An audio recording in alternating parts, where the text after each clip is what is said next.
Bueno, este es el primer video de español para segundo de secundaria. En este video repasaremos los temas de comprensión y organización de textos, importancia de los sinónimos y pronombres y el resumen. Bueno, comparar es algo que hacemos siempre en nuestra vida diaria. Por ejemplo, cuando comparamos la calidad y el precio de algunas cosas en el súper o incluso de juegos o de los celulares. En un texto, cuando decimos comparar un texto, nos referimos al propósito de conocer las diferencias y semejanzas, los puntos de vista, entre otras cosas. ¿Y para qué nos sirve comparar los textos? Pues para realizar investigaciones, elaborar resúmenes, buscar información en la red, entre otras. Vamos a formular preguntas para la búsqueda de información. Las preguntas que se plantean deben de responder al tema que se quiere investigar. Deben de ser concretas y precisas. Deben estar redactadas claramente y deben de no ser muchas y deben tener muchas palabras para facilitar la búsqueda. Entre más palabras pongas, por ejemplo, en el buscador de Google, más difícil va a ser que encuentres el tema. Debe de ser algo conciso, palabras clave. Y cuando busques la información, ya sea en internet o en fuentes impresas, es necesario revisar que tenga autor o índice y la actualidad de la información para ver que se pueda utilizar, que sea correcta. El uso de sinónimos y pronombres en un texto se emplea con el objetivo de evitar repeticiones, aclarar o recuperar la mención de un objeto, situación o persona sin tener que nombrarlo de nuevo, ya sea porque está referido en el texto o porque el autor piensa que el lector es capaz de deducirlo. Ahora vamos a ver qué es un sinónimo, una frase equivalente o un pronombre. Un sinónimo es una palabra que, respecto con otra, tiene el mismo significado, semejante o muy parecido. Por ejemplo, un pintor o un artista. Las frases equivalentes son expresiones usadas en un texto cuyo sentido y significado hacen alusión al mismo elemento o situación. Por ejemplo, la Revolución Mexicana o la lucha revolucionaria. Sabemos que es lo mismo, sin embargo, está escrito diferente. El pronombre es una palabra cuya función es sustituir un elemento, ya sea nombre o un objeto, dentro de una oración a la que se ha referido previamente. Por ejemplo, cuando decimos el coche y después decimos, bueno, ese sería un pronombre. La organización de un texto. Los textos se organizan en función de su contenido. Existen textos continuos que se utilizan solamente palabras para describir y se organizan en párrafos, subtítulos, capítulos, entre otras. Estos son, por ejemplo, los libros, o en cambio los discontinuos que utilizan recursos gráficos como tablas o gráficas o esquemas y necesitan de una lectura no lineal para comprender el texto. A una lectura no lineal hace referencia a cuando tienes que revisar las tablas y después seguir con el texto, por ejemplo, escrito y después volver a revisar una gráfica para poder comprender lo que el autor está queriendo decir. Este tipo de textos generalmente está en reportes científicos o en artículos de divulgación. El tipo de ideas en un texto pues se dividen en ideas principales o ideas secundarias. Seguramente ya han oído hablar de estas, pero las ideas principales son aquellas que contienen la información esencial, como lo son conceptos o definiciones, y en ellas puedes encontrar de lo que se va a tratar el texto.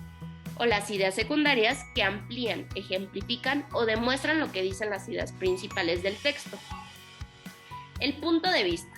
Bueno, el punto de vista de un texto depende de la visión que se presenta sobre el área de conocimiento de la que se está escribiendo. Puede ser un punto de vista histórico, crítico, analítico o personal. Generalmente estamos hablando de puntos de vista personales y en los textos que vienen en su libro se mencionan de este tipo. Y para que el autor pueda escribir un punto de vista personal, que es lo que comúnmente conocemos como la opinión, debe justificarse con argumentos o razonamientos. Y bueno, aquí vamos a enseñar un ejemplo de prácticas que vienen en su libro que ustedes pueden realizar para fortalecer estos conceptos que yo les estoy enseñando aquí. Recuerda que la clave es practicar en tu casa y leer. Hay más ejercicios como este en tu libro que te pueden servir. Y bueno, por ejemplo, este ejercicio dice, localiza las ideas principales y secundarias en un texto que seleccionaste y elabora esquemas o cuadros comparativos sobre la información que proveen, para que de esta forma tú puedas distinguir las semejanzas o diferencias que hay en cada texto. Además, debes de reflexionar sobre el punto de vista que presenta cada uno de los textos. Identifica a qué aspecto del tema se refiere y compara las opiniones que se presentan. Es decir, pueden ser un texto del mismo tema y un autor puede tener una opinión diferente a otro. Entonces, tú puedes reflexionar sobre estos puntos de vista. Debes comparar la información que incluye cada texto. Para ello, recupera las definiciones, ejemplos o recursos gráficos que identificaste y úsalos para determinar cuál es el propósito del texto o qué es lo que quiere decir el autor con ese texto. Y bueno, estas comparaciones ya después te van a servir para evaluar las formas de desarrollar los textos y seguramente si ya analizas el texto de esta manera te puede servir para más adelante. Cuando veamos que es un resumen, tú puedas escribir uno en base de lo que estás analizando ahorita. Y bueno, como les comenté, vamos a ver qué es un resumen. Un resumen es un texto escrito que transmite la información de otro texto, pero de manera abreviada. Es decir, es un texto que te dice lo mismo, pero en manera más cortita y más fácil de comprender.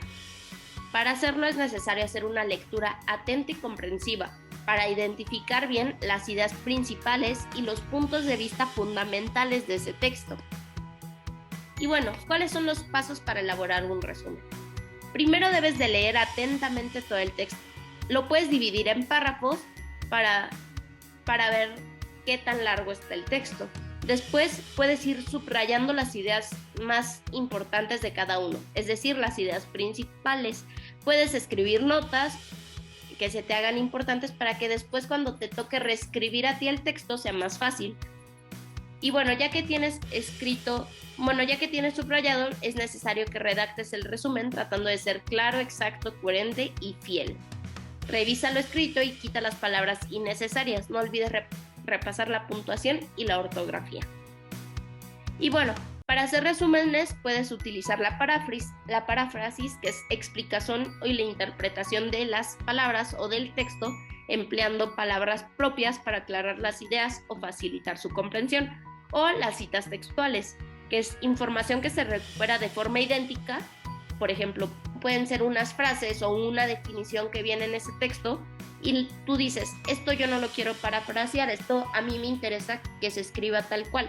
Entonces lo puedes escribir, pero siempre debe de ir entre comillas para que la gente que lea tu resumen sepa que esto es una cita textual. Y bueno, por este video sería todo. Muchas gracias. Tú sigue practicando. Recuerda que todos los ejercicios vienen en tu cuaderno. Puedes leer, identificar ideas principales e incluso empezar a desarrollar tus propios resúmenes.